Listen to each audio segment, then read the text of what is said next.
We have had a very interesting morning so far, talking about topics that make up two of the three elements in our pursuit of a greener, digital, and inclusive future. So perhaps now it's time to pause and talk a little bit more into details about how do we make inclusion more inclusive. And I'm happy to do so with three guest speakers with whom we had a very long-standing relationship, in which I thank very much for their commitment to the field. Peter Surek, the head of social banking at Erste Bank, Cristina Gonzalez, the managing director of Microbank, the social bank of CaixaBank, and Mathieu Cornieti, the CEO of Impact Partenaire, a European-wide platform for social impact. We are going to approach the topic from three perspectives. First, system change. How do we build the system? Second, how do we make the inclusive finance world more inclusive also for other financial actors? And third, what is the role of investing in human capital? We have seen throughout the day the human capital is indeed an indispensable pillar of the action. So if I start on this side, Peter, we have been knowing each other for quite some time, and we share in our professional journey anecdotes that actually make our job much more than a job, a purpose. I would like to ask you, can you share with us today what was your, they call it, aha moment, where you realized that you were at the right place in the right time of your journey into the inclusive finance world? Thank you, and good morning also from my side. Thanks for having the privilege to be on this distinguished panel. For me, I would see the one moment which was before actually I moved to the social banking side and to the social finance side. I was at that time actually working in retail banking, digital banking, and it was in the aftermath of financial crisis around 2010, 2011, when I started to read these stories in the newspapers where I come from in Slovakia about actually people who borrowed some money from some financial lending companies, let's call them maybe financial sharks, and borrowing amounts like 5,000, 10,000 euros, which became after half a year 20, 30, 40,000 euros, and then these people were losing apartments, being evicted from their homes. And it was a time actually where in Slovakia there were approximately 2,000 companies who were like a non-banking, non-licensed money lenders. In Czech Republic it was even around 5,000 at that time. And frankly speaking, I felt at that time ashamed as a banker.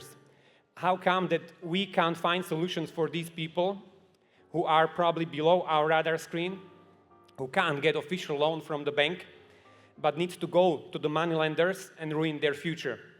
And this was for me basically the moment when I changed my career path and moved into microfinance, social finance, to bring solutions for these people so that we don't need to see these pictures which were for me really as a banker's shaming. So that's my story, Silvia. Thank you, Peter. And if I stay with you for a second, so since 2013 you are leading the social banking development efforts at Erste Group. How difficult it was to set up these social banking activities that by now are very, very much developed in different core markets for the Erste Group. What were the obstacles that you had to face, and how did you manage to drive the change? How much time do we have? I could talk for hours about this topic. Of course, nobody wants to say it was easy. It is never easy to plug social finance, social banking within a large financial institution, but it's possible, and that's my story. One needs drive, perseverance, consistency, and of course competence to make it happen. I mean, the obstacles, really, there were so many obstacles. I mean, the one where actually EIF was helping us a lot was the obstacle of perceived risk of this portfolio. It was the time after, as mentioned, after financial crisis, when we had very high NPLs on the micro businesses, on micro lending in the bank. And when we came with the idea to do microfinance also for startup enterprises, you know, people were laughing at me. The same was when we were thinking about, okay, how we can finance NGOs, non-profits, to be able to grow and to be able to provide more impact. people in risk management, you know, how can they repay a loan if they are a non-profit? You know, they don't make any profit, so how this is possible? And thanks to EIF, basically, we could get the guarantees which help to kind of comfort the hearts of our risk managers in the bank, and gave us a green light to go. And we have proven after the time that this risk was to high extent, especially with NGOs and non-profits, a perceived risk. The risk of this portfolio is actually very low. These are people who run the organizations for decades, who are building them up, and they have their hearts and full integrity with that, and they are trying to do the best to repay the financing which we provide to them. Of course, the other topic, which is always a topic in big institutions, is the resources. So it's a fight of resources, how to get people to work on this topic, which is in the best case, you know, a black zero for a bank. But thanks to support of the senior management, also thanks to the legacy which Erste has as the first social bank founded 200 years ago in Austria, this DNA helped us to convince the stakeholders, to convince the local boards in all the banks to start with social banking. It was a step-by-step process. So I was commuting, for instance, in the beginning, every week to Slovakia to talk with the local board there, to run the project there with the colleagues. Then this was happening in Czech Republic, then in Hungary, Romania, Croatia, Serbia, all the other countries actually where we are present, where this was built up. So I think it's possible. I think we need to move the giants into that topic, and I think we can make it. We'll get back to the move the giant point, because we had interesting discussions also in the past. We'll come to that later. And now I'm going to move to Cristina. Cristina, when was a moment where you realized that in your professional journey in the inclusive finance world, you were in the right track? That you said, yes, we are doing the right thing? I will explain it with two examples. The first one is in relation of self-employment. And really, every time we get in touch with a person who has received a microcredit from Microbank and has changed their life with our help, for us is a wow moment. And especially I'm thinking, for example, in one concrete example to illustrate this, the example is Fran. Fran is a young boy living in the Canary Islands. He was a military. But after an upsetting experience in Mali, he decided to leave the army and to set up a business repairing cars. It was his passion. We helped him with a microcredit loan, and also we helped him with a skills and education loan to improve his skills. And now he's really happy with his business, and he's making his living with that. And the second example is related to local energy communities. In Microbank, as a social bank, we are really concerned about the transition to the green energy for the vulnerable groups and from the micro-entrepreneurs. And in that sense, we are financing, especially in the north of Spain, the creation of local energy communities.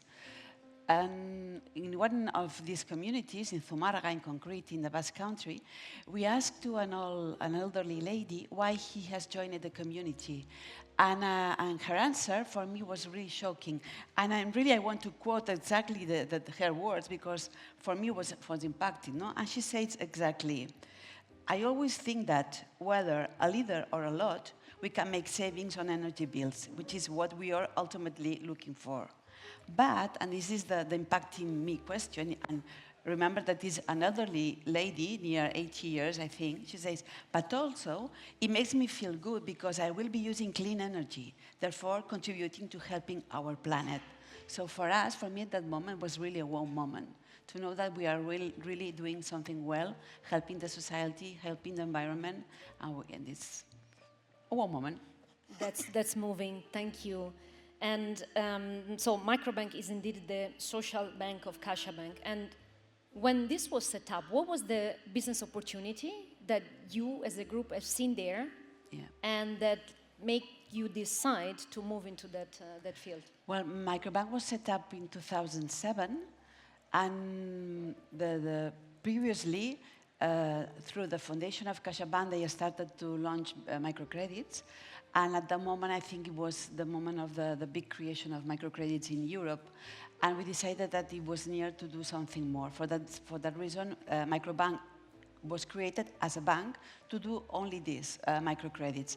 And in the very beginning, we focus on microcredits for families with low incomes and for entrepreneurs, people who want to be self-employees. But after several years, in concrete in 2019, we realized that we can do more for the inclusive finance, and always with the help of the EIF, of course, because for us it's very important, it's one of the main stakeholders. We launched a line of loans for social enterprises. In the Spanish economy, social enterprises are really, really very important. 10% of the GDP in the Spanish economy comes from social enterprises, and not always they can find easy to find financing in the market. And also we launched recently a line of education. So this is how a little bit the translation from us. We began just as a microcredit institution, and now we are a social bank. And you used before in one of your answers the word community, building community. And if we create like a parallelism between the community in the society and the community that we need in the financial ecosystem to reach that point, can you maybe shed some light about how you managed to become also an aggregator into the Spanish economy? A little bit is we are working like that because we have a very special or original business model. I think that there's any other institution in Europe has the same model as us, and is, well, as I said, we are a customer-centric institution because we deal with vulnerable clients, of course, but also we have three main stakeholders which are really relevant for our business model. The first one is CaixaBank. We belong to CaixaBank Group, is our parent company, but the most important for us is that CaixaBank is our commercial network. It means that the 3,600 branches of CaixaBank are delivering our products. So it means that microfinance is reaching all the points of the Spanish geography, even the rural areas. And this allows us to do microfinance and inclusive finance in a big scale. The second stakeholder for us really, really relevant is the EIF. Because really we have been working with the EIF guarantee products since 2008, from the very beginning of our institutions. And we always work with debt products. That means that with a few funds, we are launching a lot of microcredits to the Spanish economy. And the third stakeholder in our model is that we count with near 300 collaborating institutions in all Spain. Private institutions, public institutions, all what they have in common is that they are promoting self-employment and micro-entrepreneurship in Spain. And what we are doing, these institutions, in relation with Microbank, is they are connecting the micro-entrepreneur, they are helping them to create the business plan, the feasibility of the business plan, and they connect with microbanking in order to provide access to finance. And additional to this, we are in the Spain app. You know, the Spain app belongs to the GSG, the Global Steering Group, the Board of Impact Investment, I suppose you know well. And we are actively working on that app. We are part of the offered commission. And what we are seeing is that the community, the society is changing in Spain, but I think in all Europe. And we need to change with our society. A lot of things we have to do in a different view. We have to think more, and I think something is relevant, no? And something we are trying to do is helping us from the different programs that are appearing with the EIF to do that change. Thank you. I believe, Mathieu, that these words resonate very well with you as well. And you are one of the impact pioneers in Europe. And what made you decide to enter this field? What was the origin of this move on your side? Well, actually, we started 17 years ago, right after the urban riots we had in France in 2005. And the idea was to support entrepreneurs there to create jobs. Because in those territories, we do have a huge social issue, which is unemployment. And at that time, the word impact investing was not existing yet, but we succeeded with the support of great investors. we changed the strategy regarding those territories. We call it the banlieue. And a few years later, we launched a fund with dedicated to shop owners in those territories, funding 300 new businesses there and more than 4,000 jobs. So I was, as a French, kind of really proud of what we have done with the team. And I met the mayor of Frankfurt. And I said, okay, we have something that is working well in France. Maybe we could duplicate it in your city. And he surprised me. He said, I will never point any district of my city. That would be a shame. But I will be really interested to have a fund for German people from Turkey. I say, wow, how can we do so in France? Imagine a fund for French people from abroad, from Algeria. It will never work. So when we decided, I think it was 7, 8 years ago, to become European as a social impact investing platform, we understood that being European means to be French in France, German in Germany, Dane in Denmark, Spanish in Spain. We need to adapt our vision of inclusion to the social local issues, for sure, but also to the culture. That is really something that we have achieved right now with the support of the EIF. Thank you. And so, if I understand correctly, then the business opportunity maybe that others didn't see was precisely this maybe opening, right? To be more inclusive also in the type of strategies that you develop. Can you maybe shed some more light on that? What were you good at in your view in portraying this model forward? I think what we are good at is to support underserved entrepreneurs and to understand which social business model could be duplicated in another European country, and to make a European Union which will be more a union and more social and entrepreneurial. So as an example, we've invested in a Spanish company called PRS, which is repairing plastic pallets that you use in a few industries. That great Spanish entrepreneur had launched 3 plants, doing a great job and creating like more than 100 jobs for people being really far from the labor market, like getting out of jail or migrants. And that is more than a symbol that a fund regulated in France with Italian investors could invest in a Spanish company to support the launch of a new plant in Poland. That is what we have done, that the team has done, and it's another way of doing Europe more entrepreneurial one. And what does it take, in your view, to replicate this model, like to make more of this pan-European projects, let's say, happen? Well, it's kind of difficult today to speak about Europe as a French citizen. I hope in the few weeks it will be better and easier. I mean, Silvia, you asked me how to pronounce my family name. I say Cornieti, but actually it's an Italian one. So we were born with a European passport, but actually except election sport also with Cyril Griffiths, and Cyril said to me, you have Erasmus, which is also a great success for the EU. Honestly, we have a lack of success and seeing the EU as a real union. So capital markets is a real key success for the EU. And when you mix it with impact investing and the social approach and inclusion, well, one of our dreams with the team will be to, and we are trying to do so, to have individuals being able to invest from all over Europe in those kind of projects I explained to you. Thank you. And this is actually a perfect transition to the second aspect that I would like to discuss with you today, meaning how do we make the inclusive finance world more inclusive from the financial perspective? You mentioned indeed the Capital Market Union, which is, as we know, a hot topic today.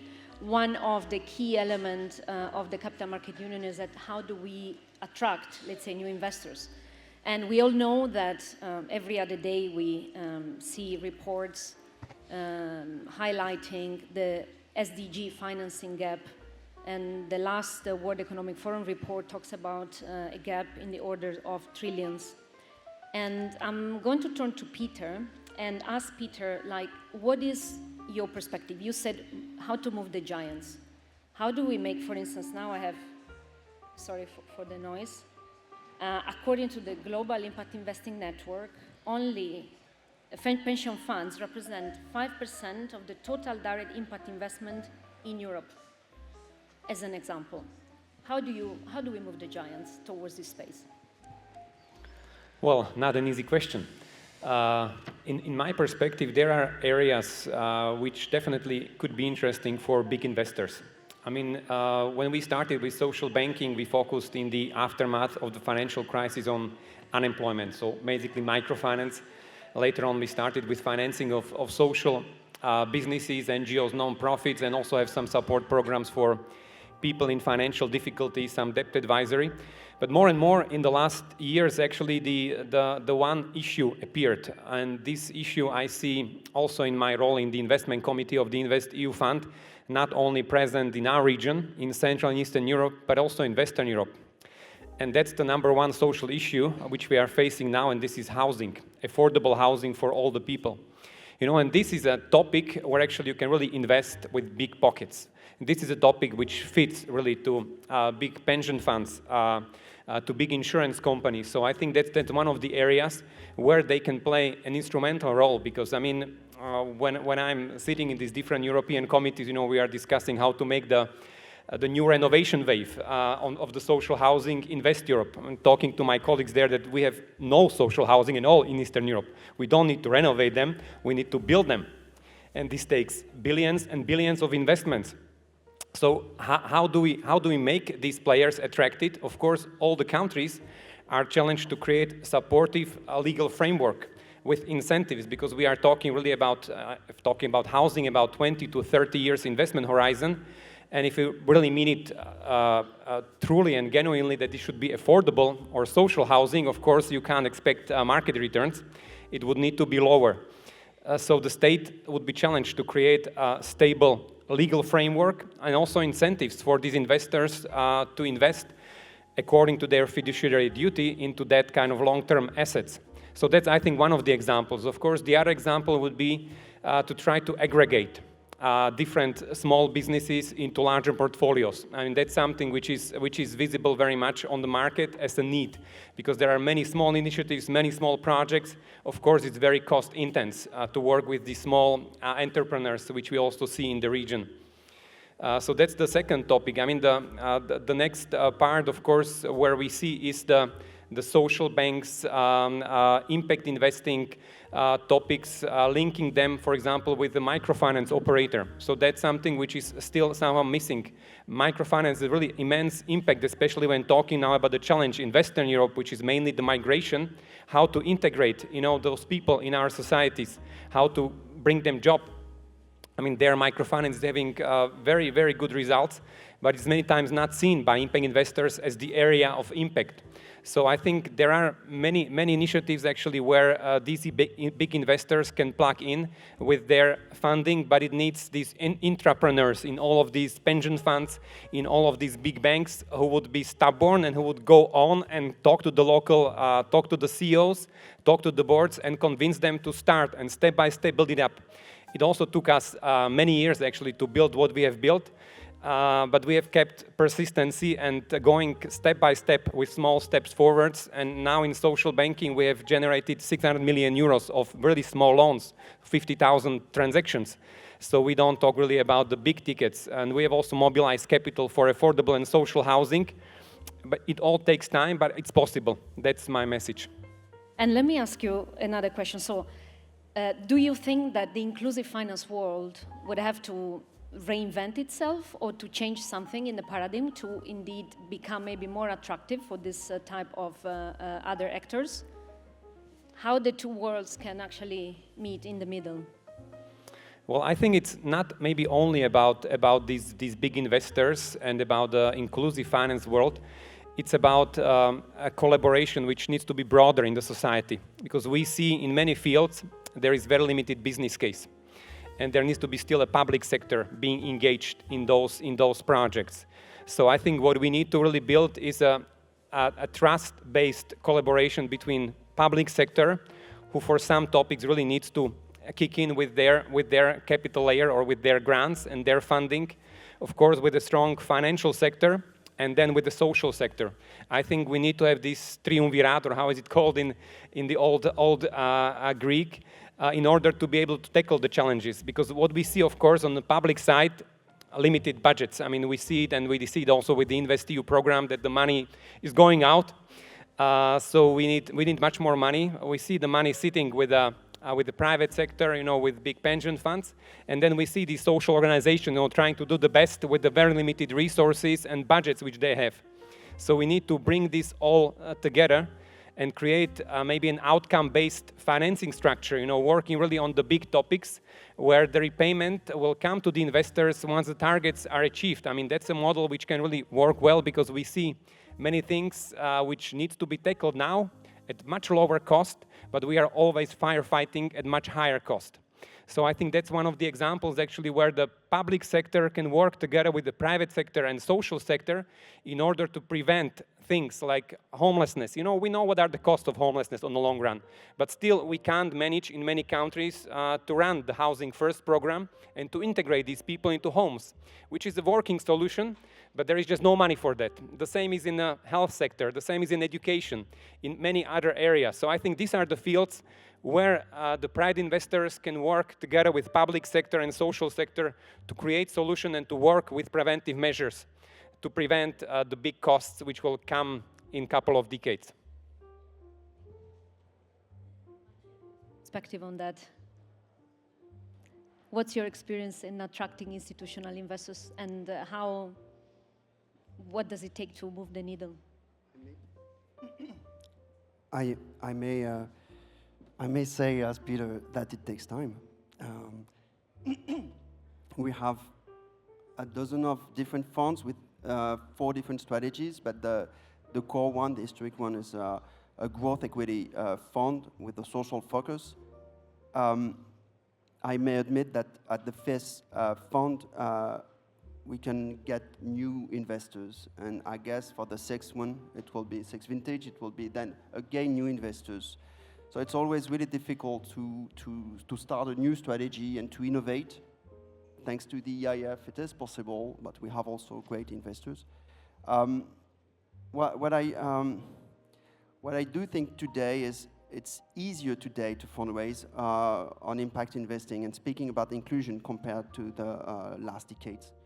Obviously, we have a motto in the private equity industry, which is E, S, and G. But in reality, maybe 20 years ago, investors and funds of funds started to think that a great G was generating a real financial performance. Maybe just 10 years ago, it was like, okay, if you have a great E, that could also generate a great financial performance. And I think today it's time for the S.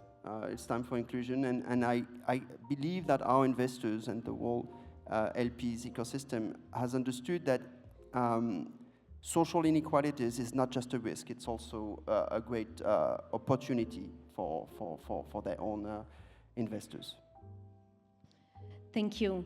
Cristina, any reaction? Yes, of course, please. Because really it's not our subject, because we work with loans, with microcredits, but I would like to explain something we have done, and I think it's a little bit an aggregator of what you have been explaining, both. In our case, we have pioneered the creation of an impact fund, investing for the first time in Spanish social projects, because we realized that there was a lot of impact funds, of course, in Spain, but they were investing in other continents, in projects in Asia, in Africa, very valuable projects, but not in Spain. And at the same time, we were seeing that there were wonderful projects in Spain that could not find financing to develop the projects. For that reason, we pioneered the creation of that fund. We looked for a private impact manager who wanted to do this, and then we aggregated public sector, EIF invested in that fund, is a debt fund now. ECO is the National Promotional Bank invested too. Some pension funds invested, and also we involve private banking of CaixaBank. 30% of the amount of the fund, now it's a 75 million amount of the fund, is private investors from CaixaBank private banking. So I mean, it was a very nice experience trying to do this, no? As aggregator of different actors in this world of investment. Thank you. I'm going to ask the three speakers now. I think Peter also alluded to that earlier. If, like, how the public support can help all of us to support these examples that you share and make us scale these examples. Who wants to go first? I can go first, but I don't intend to talk too long. Well, I think we see public sector very important in multiple areas. The one topic which I've mentioned is the topic of social housing, where definitely we need public support at the beginning to kickstart the initiatives and to also be able to subsidize some business models which don't work even for impact investors. So that's the one thing. The other thing which I try to kind of mention is this topic which is called in our terminology social outcome-based contracting or financing, where it's about that public sector pays for the impact. You know, usually in the social sector, the work works like this, that there is a tender of the social ministry, you as an NGO or a social business need to do this, and then you get that money, you know, no matter what the result is. So what we talk in the outcome-based finance actually is that the states pay for the impact. I, for instance, know that really integration or like the care of one homeless person is usually several €100,000 cost, you know, for medical, for all the other things. So I as a public sector can procure an NGO or a structure or a consortium of social entrepreneurs who will work on this topic, and then I pay them based on the success. And this can be pre-financed, you know, by private investors. We just ran this social impact bond in Austria recently, which was actually about bringing women from very low educational backgrounds, mainly migrant women who never worked, into a job market and training them via digital tools into becoming assistants to handicapped persons. So like a double impact. And this project proved to be very successful. It was basically pre-financed by impact investor, who was our foundation in this case. And public sector was paying 4 years afterwards when the results have been there. That we could show that there are women who really went through the training, who are now working and are really doing also meaningful job. And this model could be replicated and scaled to many areas where we know actually what are the costs for the public sector, but there is no money to finance it right now. So I think that could be one of the topics. Of course, the other topic is the concept of so-called impact incentives, which are provided to investors by public sector to go into more difficult, less profitable business models. So there are different activities and different possibilities, but it requires trust. You know, what we see many times actually from public sector is kind of a mistrust towards banks, towards financial sector, mistrust that there is somebody trying to make money on the social cause, which is not the case, because actually the cost for society of not doing something is much, much higher compared to this, for example, 2% yield, which our foundation has gotten for the social impact bond. So I think there are lots of possibilities if there are open minds, if there is trust between these different partners, because I mean we are all living in the same country, in the same city. I think if we are managers in the banks or in the pension funds or insurance company, we also want the best for our country, for our society. So I think it needs really this discussion on eye level and this mutual trust and creativity to come with ideas that can really work in this particular region.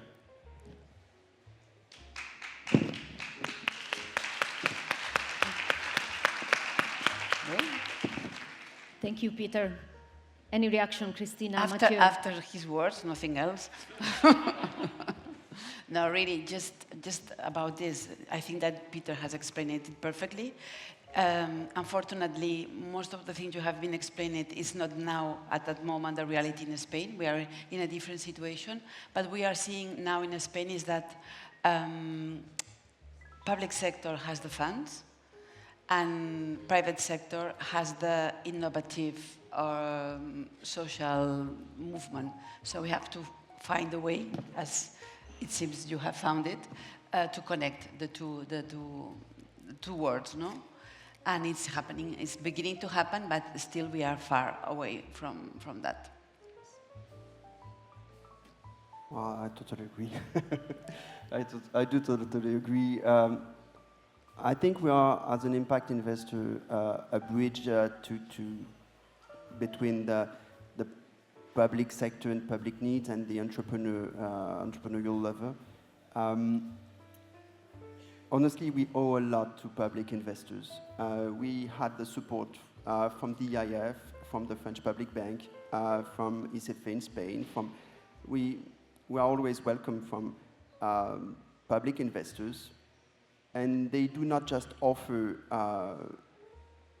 funding our funds. It's also great standards for the world ecosystem. For instance, when the EIF promoted the idea of a carry which will be fully linked to the impact, that means a lot. And thank you, Uli, for what you've done and your work, because today it's a standard in our industry.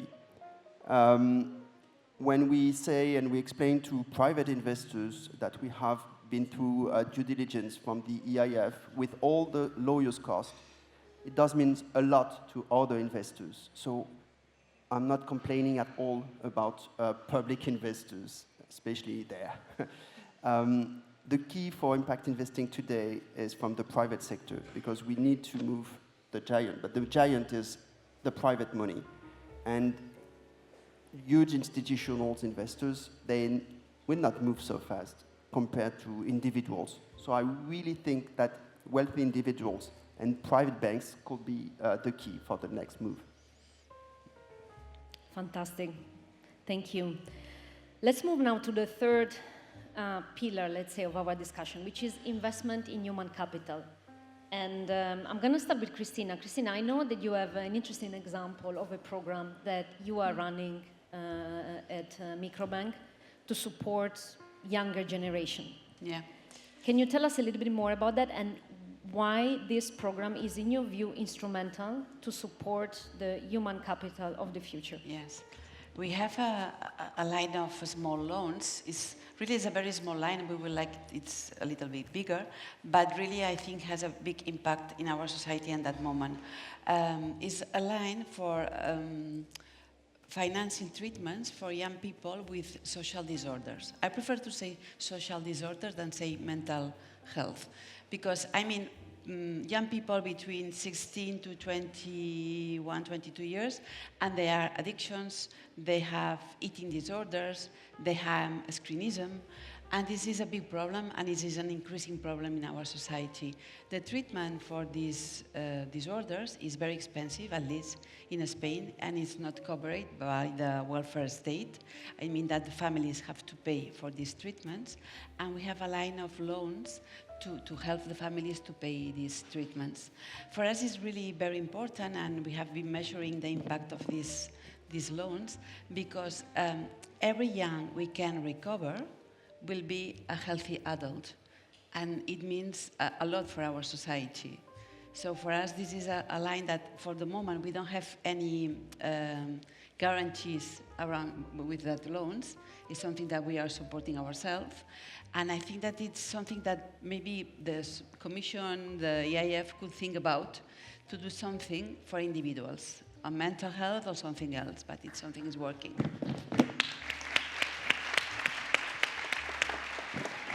Thank you. Peter, looking at the broader picture, do you think that the investments into human capital are going into the right direction? The wind is blowing into the right direction, or we need to, I mean, we can't control the wind, but maybe we can control the sail. So what would you think about that? Well, I think it goes to the right direction, but just not enough. So the amount of funding is limited. I mean, what we of course see in our region, but also beyond that in the whole Europe, is the need for education finance. I mean, we see that we need to requalify, our workforce for the new era which is in front of us. So I think this education finance is one important element, and we could have started it in Romania. Also, we are starting in Austria, thanks to also support and guarantee from European Investment Fund.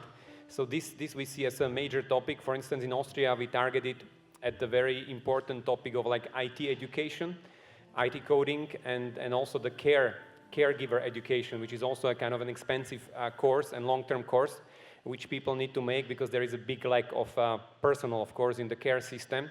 So we see some special actually niches where this education finance is very important, because many times these people need to move out from their regular jobs and need to spend maybe 6 to 12 months on training. And of course, not many people could pre-finance that from their savings. So even though the tuition sometimes is not a problem, but it's about the living costs financing, which we see as an issue. Of course, the other dimension is done via microfinance, where, for instance, in Austria, we work with the unemployment bureau, and we try to bring those unemployed persons who would like to start their business, to equip them with finance and education to start their self-employment, their business. So I think there is also an untapped potential, human potential on that topic. And the last thing which I wanted to mention is actually the topic of housing, which I already discussed and in my previous interventions. But the topic is what we see with housing, especially with people living in very deprived areas, is that this housing is key to the whole life of the people. Once you change the housing situation, for example, of a Roma family living in a slum somewhere in East Slovakia, you see how their whole life is changing, how their interaction in the family is changing, how the kids have place to learn, how the parents can have a place to rest and go to work. This was basically the project we have started like 5 years ago with 2 NGO partners, and it's probably the most difficult you can do in social finance because I come from a region actually where we have a broader and bigger Roma minority, and so it's really a kind of a very big problem in many East European countries, not only Slovakia, but also in Hungary, in Balkan countries, Romania.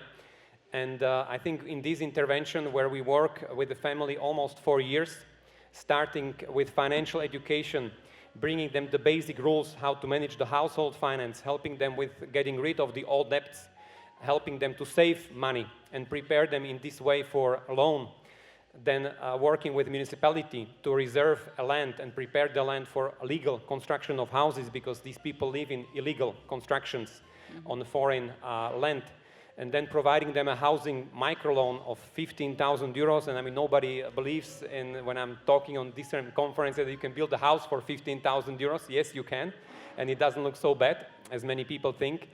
But the important thing is the family is building the house. They are putting the energy, effort into making this happen. And of course, they need to have a job in order to be able to finance them. So we are also helping them with the job intervention to get into a labor market. And this all is immense cost, it's immense time, but it brings results.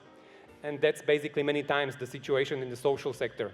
There are no fixes, fast fixes. There are really things which take time, because we don't talk to robots, we talk to humans, and working with humans always take time. But it's the investment in human capital which is untapped in many of these countries, because actually many of these Roma people are not working, not part of the society, and they could contribute if we find the right recipe, how to integrate them and how to help them to have a decent housing, which is the key to a decent life. Thank you. And Mathieu, your final word on that? I'm not sure it's going to be the final word. For sure, you can see human capital from a society point of view, but from a portfolio company point of view, I would like to point what we could bring to our entrepreneurs as an impact investor. We're not just bringing financial capital. We need also to take care and to bring and to have a real contribution regarding the human capital of our portfolio companies. We're not investing in stock markets. We have to make a difference. So for sure, from a financial point of view, I mean, you spoke about looking and investing and supporting underserved entrepreneurs, taking more risk, maybe going there where nobody will go. But from the pure human capital that we need to bring to investors, I mean, as a GP, we have a real role explaining those entrepreneurs that they could get the next step, they could become a European social leader, they could get more risk, and they could also lower the risk to our contribution. Thanks.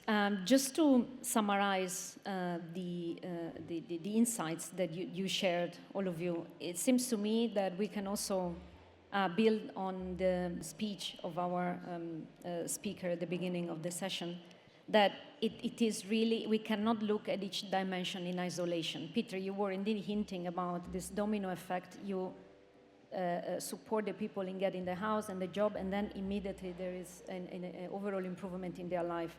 And that seems indeed true in all areas. And the effort that, in my view, we should all collectively make is to take into account this bigger system, not the simple operation or just one dimension. Now we are reaching the end of the panel, and at a very important crossroad for Europe, I would like to do a little bit of a simulation. Imagine that in a few months' time, you are called by the next president of the European Commission with the objective to shape the future agenda of the European Union for the social financing, for social impact. What would be your top 3 priorities, and on what basis you would identify the roadmap to reach to the desired outcome? I don't know who wants to go first. I know it's not an easy question, but is needed at this point in time. I can go first, please? Yes. I know it's better to do the first then. My 3 priorities are a little bit selfish, but at least it's my reality. So my first priority is that Microbank has been working with the EIF using their collaterals for 17 years, especially related with SMEs, fostering the SMEs world in Spain. And I think this is a story of a success, because really it has worked very well with a very high social impact. And my first priority is that it can continue in the future. So I am asking for funds to continue beyond InvestEU for the following years. My second priority is more or less in the same sense, but what I want to concrete is that we have 5 different agreements signed with the EIF under InvestEU, 5. To implement this has represented a big effort, a lot of money, a lot of hours, something really difficult. And please don't discontinue those programs, because we need to continue with those programs at least for more years, not only 2 or 3 years. And the third priority, I think I commented previously, is that I think that maybe we can begin to think about individuals, what we can do for families, what we can do for the persons, talking about guarantees, of course. That's all. Thank you. Peter, Mathieu? The imperative is to be bold, given that we need to be in tune with the theme of today, right? Yes. How much money do we have? 10 minutes. I see. Yeah, I think from the kind of global macro perspective, of course, what I see also reflecting on what Mathieu mentioned regarding the election results, we need to do something with the migration and with the integration of people who are here. I mean, that's something which is visible in all the countries, actually, solving this potential, because actually we talk about human potential. Sometimes the discussion actually is about the problem, but we talk about the potential actually of people who is here, how to empower them, how to integrate them into the labor market, in the society. So I think there needs to be really high investments, but meaningful investments, you know, not to just give grants and grants and grants, as we see in some of the countries, and keep people out of the labor market, but really to integrate them and empower them to contribute to the society and utilize their human capital and human potential. So I think that's the one big topic actually which Europe needs to tackle, and also seeing the reflection of the elections on the European side. The other topic, of course, what I already mentioned, is the housing. We need to have a solution for housing, because housing became unaffordable, not only for the poor people, but also for the middle class. I mean, if I look at the statistics also in our region where I come from, I mean, the Prague and Bratislava are, based on the affordability, one of the most expensive cities, which nobody would think of, rather think of Paris or London in Europe. But actually you need to spend really 15 plus years to be able to buy a small 70 square meters flat based on, of course, the income and salary level in these countries.